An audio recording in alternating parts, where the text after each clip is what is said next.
So, good morning, Anthony. I want to start off by firstly, anyone that hasn't heard of Thread Together, if you wouldn't mind giving a little explanation on the premise of what you guys do. Good morning, Celeste, and thank you for the opportunity. Thread Together is Australia's most ethical response to new fashion excess. We exist to divert brand new, unsold clothing destined to landfill. And it just so happens that the best thing to do with that product is to give it to people who are in need. Sadly, about a third of new clothing, although some say a little more, some say a little less, but approximately a third of new clothing remains unsold. And as an organization, we work really hard to keep that clothing in use and at its highest value for as long as possible. And today we work with around 2,000 fashion brands and retailers nationally who donate clothing to Thread Together. We go and collect that clothing from all around the country. We bring it back to our center in Sydney, where we work or powered by volunteers who help us to get that clothing onto the backs of people who need it most. So yeah, we're tackling two complex problems: the diversion of new clothing destined for landfill and clothing insecurity, which I haven't touched on in a lot of detail. I'm sure you'll have some questions, but sadly, there's a lot of people in Australia that are experiencing clothing insecurity, and we're addressing that complex problem by providing one solution to two complex problems. I mean, it's such a unique thing to be able to solve two massive problems at once. It's such a beautiful model. I want to know a little bit about how you got here personally and what your story was to come to Thread Together.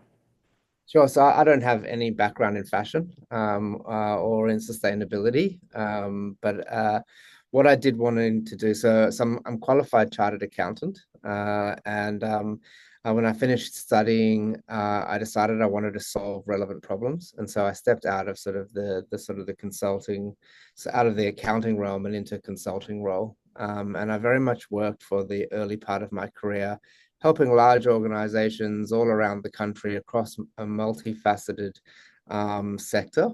So whether it was banking, financial services, insurance, FMCG, I actually didn't do a lot of work at all in fashion, surprisingly. But what we were doing was we were helping large organizations become more profitable by driving efficiency and effectiveness levers out of their business. And I really enjoyed what I was doing. It was a very small team. It grew very, very quickly. I got to travel around Australia and around the country, working with different organizations. But increasingly, I just felt the problems that I was solving were becoming less and less relevant and less meaningful.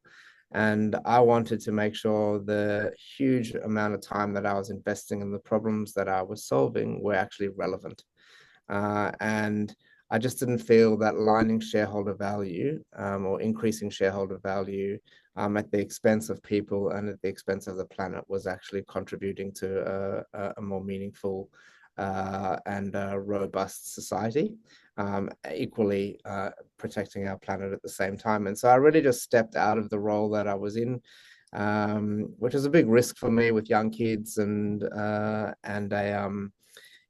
mortgage and all the sorts of things that most, growing or young Australian families have.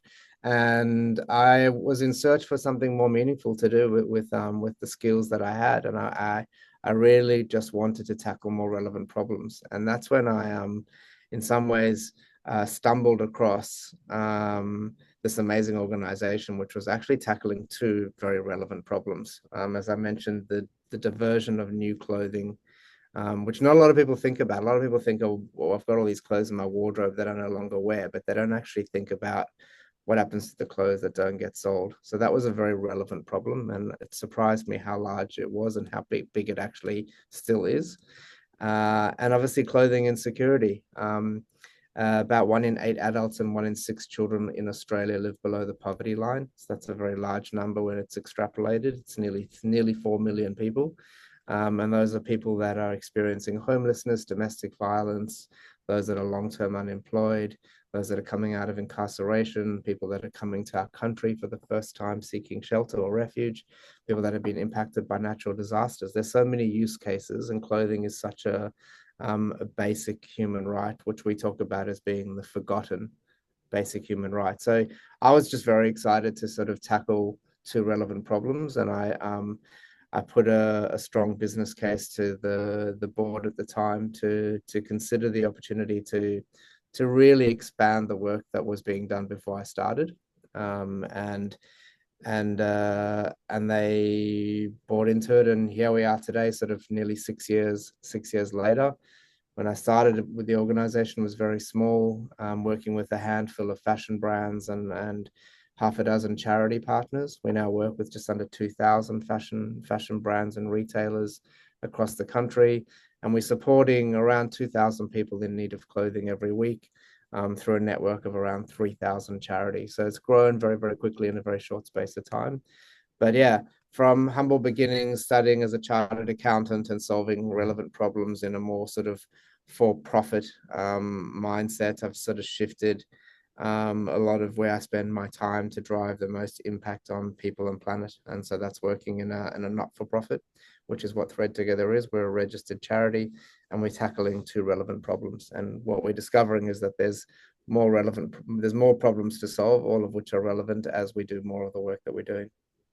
Wow, that's such an inspiring story because I constantly get asked from people that they want to know how to transition into working in sustainability, or they're not finding that their job as an accountant or as a fashion designer is really ticking any of those boxes personally for them, or working in line with what they believe in or their values. And so that's a real example of how to do it. Find a company Yeah, that you love, write a case that they should, they can't say no to, and, do the work and get moving. So, yeah, really inspiring.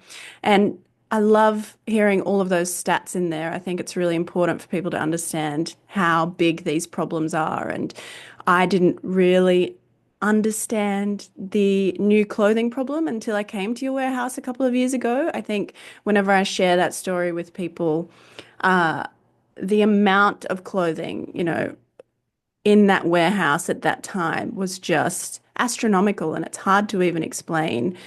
And coming from a fashion designer background as well, seeing that they all have tags on and they're all new, understanding the resources that it takes to make them, and they're just not valued. And the fact that Thread Together has found channels to keep them at their highest value as clothing, it's just such an inspiring place. I want to delve in. Yeah, sorry. I was just going to say, I always think it's for those that are thinking about the transition, tackling relevant problems and aligning with stakeholders who have a strong belief in the relevancy of the problem. So in our case, it's, keeping new clothing out of landfill and giving it to people. For those that are sort of looking to transition into sustainability, and it is challenging. It's hard work. But if you're true to what you're looking to achieve, I think you'll be able to find the right opportunities to work alongside the right people who value the work that you're doing, and you don't come up against the barriers of them wanting to, hard sell into why it's important to be doing the right thing. Which we were talking about earlier. I'd love to go into the human aspect of what Thread Together does, and obviously changes so many lives and is positively impacting people every week. Did you say 2,000 people a week? Yeah, Yeah, that's fine. incredible. Um, Yeah. would you be able to share a specific story of someone who Thread Together has helped that you found personally touching? Yeah, there's so many, and I will share a couple with you. I'd like to start by sort of saying that our clothing is like our second skin. And it serves more than just a functional purpose. It protects us from the elements, but that's what it's served to do.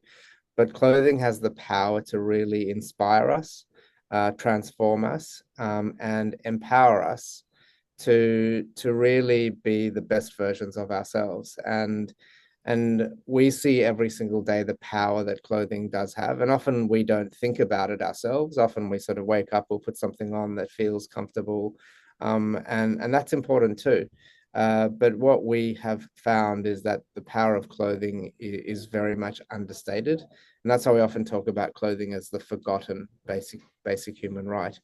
There's so many people that we cross paths with that are experiencing some form of hardship, and our Yeah, I'll give you just a couple of examples. Most recently, I spoke on a panel alongside one of the women that we supported. So, as I mentioned, we're supporting people across multiple categories of need.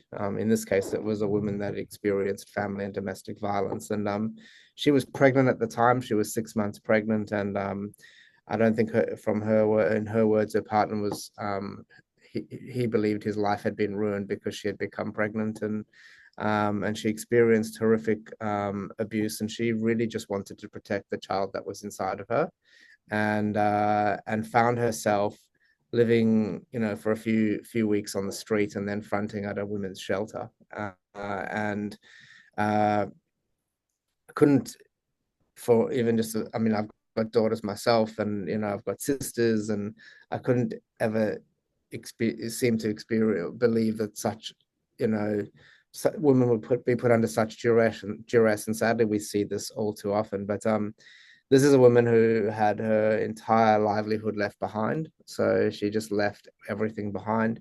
As I said, her second skin, her identity. And in this case, her partner actually destroyed her clothing, which is not a bad thing because it didn't give her any incentive to go back. So it's actually a good thing if a partner destroys their possessions, because it doesn't give them the impetus to want to return to that family. But in short, she fronted at a women's shelter with just the clothes that she was wearing, 6 months pregnant, and her body was changing. And on arrival, we have a service which is called a wardrobe and capsule. And that closes the gap for immediacy of need of clothing for women and children escaping family and domestic violence. And here was a woman that, professional young lady, qualified. She would never have thought such a she would be find herself in such a circumstance, and just did, and had to work out how to sort of, survive and then start to thrive. And I'm pleased to say that she's doing very, very well now, many years past, in terms of her recovery. But the clothing, in her words, were the conduit to helping her to restart and give her a new sense of identity. And you hear such beautiful stories of women who've gone through such hardship that then present, and the access to clothing really does empower them. And that's one of so many different stories that we hear.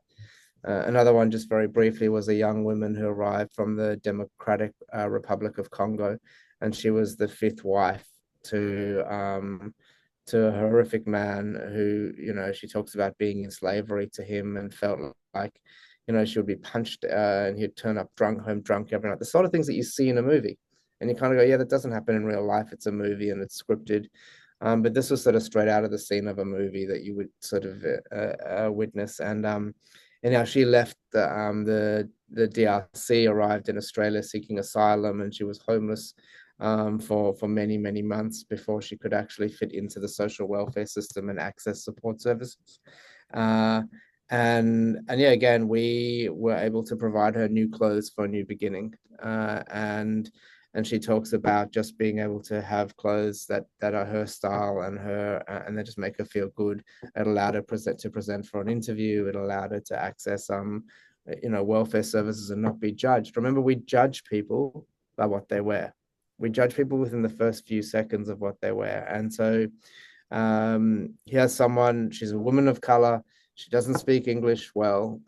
She's already, 100 feet behind most other women in front of her, and the clothing just was the leveler, and it made her present in a way that she wasn't looked at differently or treated differently, and it gave her the opportunity to secure, some financial independence. So these are just two stories of so many that we see every single day, and yeah, we get inspired by these women. We also work with men and children, but we get inspired by them and their courage and their willingness to just want to become better versions of themselves. And the clothing is just one of many steps that break down those barriers. Wow. So beautiful to hear.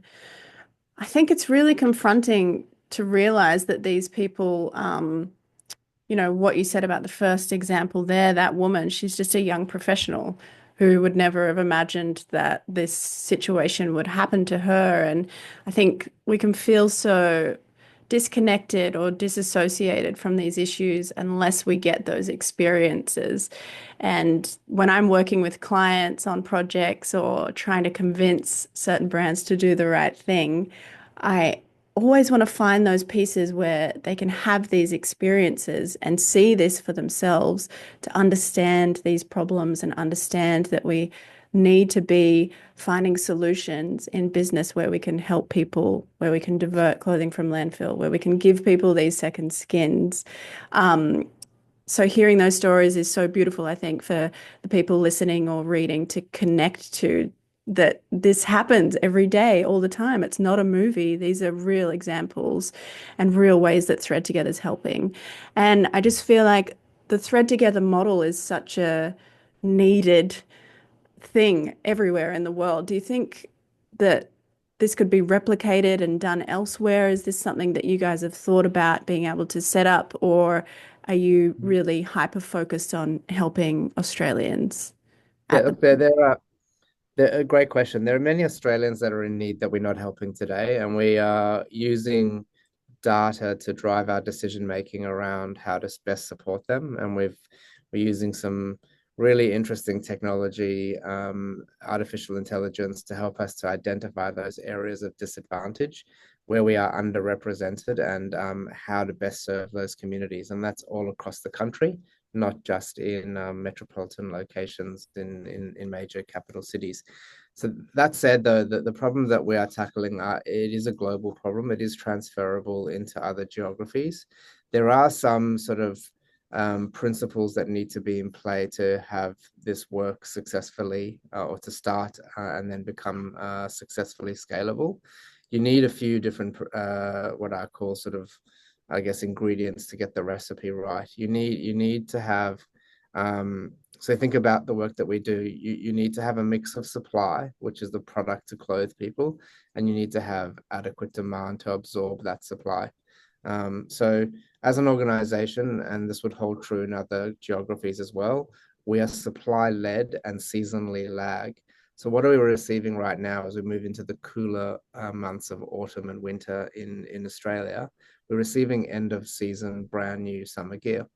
Now, our need is going to be for winter clothing in a few weeks' time, or warmer clothing for the cooler months. So you need to have the right mix of supply to start supporting people. You can't just start by supporting people with summer clothing in the middle of winter, because that's not what people need. So you need to have the right mix of clothing and the right quantities, and you can start small. You have to start small, but you also want to have the right mix of what's needed. So supply and demand. I believe the demand in all parts of the world, pockets of the world, is relevant for this service, but and there's an infinite amount of it, sadly. So it's actually just matching the supply to where that demand is. Then you need a bit of space. So, if you're going to receive lots of clothing and you've been to our center and seen it, we've actually grown since we last hosted you at our center. We're using more space because there's just more product that's available for redistribution. So you need space and you need logistics. So how do you get the clothing to us, and how do you get the clothing to the people who need it, and how do you make that frictionless? So there's a few pieces of the ingredients, including volunteers, and we are philanthropically funded. So you need a little bit of money. So if you can get the recipe working, you can turn that into something really magical. And we are having some conversations. Often we do get reached out by brands that are based in other parts of the globe that are working with us. They may be Australian brands, and they're asking us, is there an equivalent in those locations? So we are being pulled into some of those locations. We supported the LA wildfires earlier this year by working with Australian brands who are based in LA. We've done some work in parts of Africa. But in terms of actually replicating what we're doing in other markets, we certainly are having discussions with others. But we just have to understand, how to start, and then we know that it will take on a life of itself. But yeah, the problem is relevant, Mm. and both on the supply side and demand side. So it's just how do you actually, um, solve for it. Yeah, and get the right balance of those ingredients, like you said, which would be so different everywhere, really. I mean, like you said, the demand's there, but the amount of stock you can get in would be, yeah, quite. different. Yeah, thanks for explaining. Yeah. And apart from that main model of what you guys do, last time I was with you, you were also explaining some research and development projects you were doing. From memory, there was one of melting down tights and making it into a material that can be used for making furniture. There was also planting cotton shirts back in the earth to try and do some regenerative soil work. Can you explain a little bit about that? Sure. I mean, our objective is to keep the clothing at its highest value for as long as possible. And ideally, that means putting it onto the backs of people who could benefit from it before it moves down the waste hierarchy. So for those of your listeners that are not familiar with the concept of a waste hierarchy, at the top of the waste hierarchy is all around reducing the amount of overconsumption and the amount of overproduction, and that requires changes in citizen behavior, but it also requires changes in, design for circularity and lots of other things to reduce the amount of overproduction. As you move down that hierarchy, the bottom or the pointy end of the pyramid is landfill, and we don't go anywhere near that. Nothing of what we receive makes its way into landfill. We make sure that whatever we are receiving is kept in use for as long as possible. But from time to time, so that layer below overconsumption or overproduction is reuse. That first sort of layer, redistribution, and that's the role that we play. That's at the highest value that we're able to work with the government, and that involves giving that clothing to people who could benefit from it. From our perspective, that's all around reuse or redistribution. When you move below that layer, are moving into repair, and you're moving into repurposing before you move into recycling. And then recycling, again, the value becomes a little bit lower. But there's three types of recycling for those that are not familiar with. There's regenerative recycling, there's mechanical recycling, and there's chemical recycling. And the fiber composition of the garment that is in excess that we may have too much of. So it could be a men's tie, it could be a women's dress in size 6, it could be a men's suit jacket. The fiber composition of that garment dictates the pathway that is most scalable to manage that product away from landfill. And so if it's a natural fibered product, right now in Australia, and this holds true globally, sadly, the technology exists, but the scalability of that technology means that there's not viable, scalable solutions to manage clothing out of landfill or at scale. And so what happens, certainly in Australia, a lot of the product that gets donated, that's secondhand, makes its way into places like the UAE and into Malaysia to be recycled. But it gets sorted there first and graded, and then it goes, a small amount of A grade product might come back to Australia to be sold in an op shop. But most of that other product is being graded into other parts of the country. And if it's not suitable for wear, there's no magic sort of Willy Wonka machine today, and I say that today because the technology does exist, but there is no magic machine that you can just drop it into and it comes out the other side as fiber or yarn to repurpose or be reused. So that technology is here, and it is becoming more scalable, but it's still very cost prohibitive. And so what we're doing is, and that's what we would call fiber to fiber recycling or closing the loop. At the moment, we can't do that because the technology is not scalable, and we also don't have enough of the product to actually feed into that fiber to fiber. So when we have too many women's activewear tights in a particular size, or as I said, too many men's ties, we scan the clothing using some near infrared technology to determine the fiber type with a level of certainty. And then we separate those, for example, dresses into natural fiber dresses, and then they might be cotton or linen or silk. And then we separate the blended fibers. So it might be a poly cotton or it could be a cotton elastane. And what we're trying to do is get the product into fiber type, because that's where it becomes a lot more easier to work with if you're moving down a recycling. So we're talking beyond sort of repurposing into more recycling. And natural fibered products can be returned to the soil for soil regenerative purposes. And there's research that we've been doing with the University of New England and Cotton Australia to demonstrate that you can return soil to a cotton field, cotton to a cotton field to promote soil health. So we've run 2 pilots at the moment. Right now, we don't have enough to participate in the next pilot, But that doesn't mean just dropping the shirt into landfill on a cotton field. It means decommissioning the garments, so taking off the buttons, the cuffs, the collars, all the contaminants, all the hardware as that's sometimes referred of, and then shredding it down into a fine shoddy. That's called regenerative recycling. Again, not very scalable and only suitable to cotton on a cotton farm. And so not a lot of our clothes are made from cotton um, in terms of the product that we have access to. Then you've got polyester-based products or cotton polyester, which can be chemically recycled.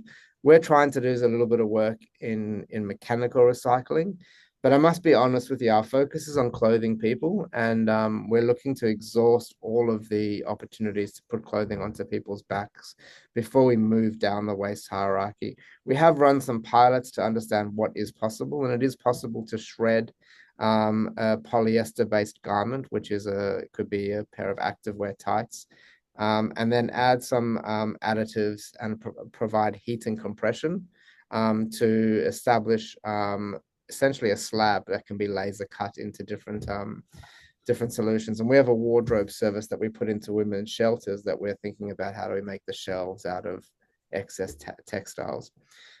In summary, there's no scalable pathway. We're doing our best to keep it at its highest value for as long as possible.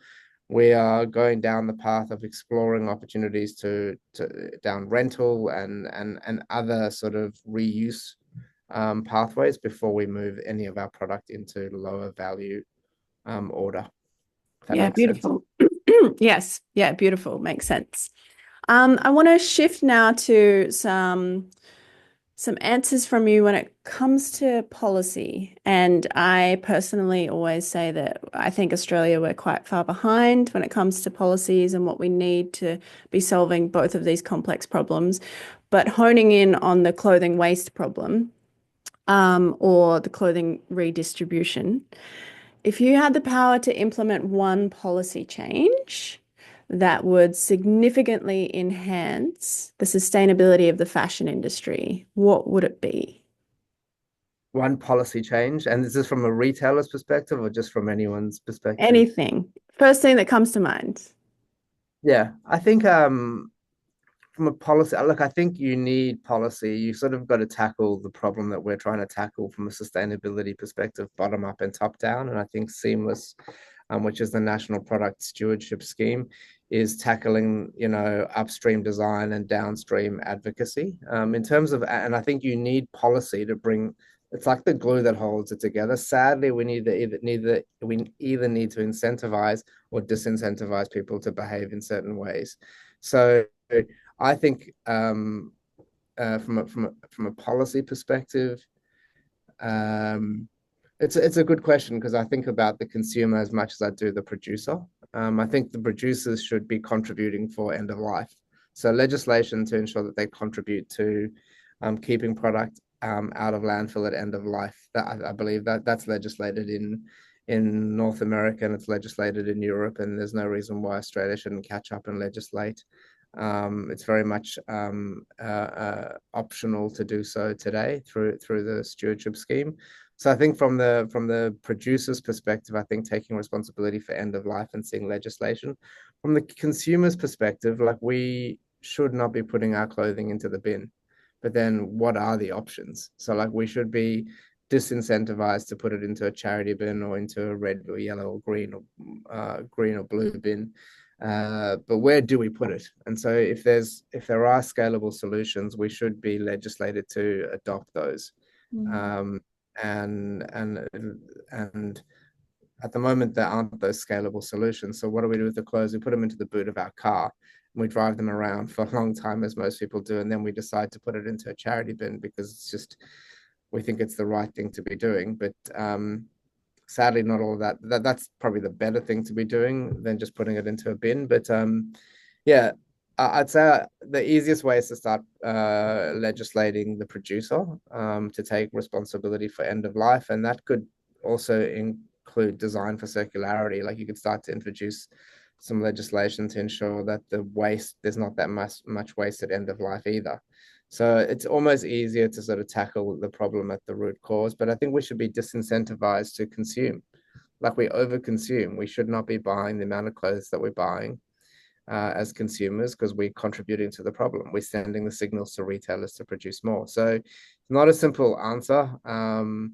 Like in terms of you can't disincentivize or legislate people, you can only buy 5 units a year. I mean, it'd be nice if we were consuming less, but equally it'd be nice if producers were producing less and took responsibility for end of life. So a tough question to answer. Sort of a It's a double whammy. I Yeah, agree with you. I think if we legislate companies and brands that they have to produce less, we automatically will consume less. You would hope. I mean, I don't know. It's a bit of the chicken and the egg. I always get people say to me, sustainable clothing is so expensive. I can't afford sustainable clothing. And it's just, there's so many misconceptions around, you know, it's actually how we buy and how we perceive clothing. And we just think it should be so cheap, which is wrong. It's not the right. It's not yeah, the whole system needs a little bit of a redo, I think. So some good points there. I wanted to ask you as well in terms of what people can do, what's the one thing listeners could do from this in their own lives to fight what we're trying to tackle with Thread Together now? And that can be either the human side of things or the fashion waste side of things. I think from a consumer's perspective, I would just encourage people to do a few things. One, consume less. So really ask yourself, do you need it? And all those questions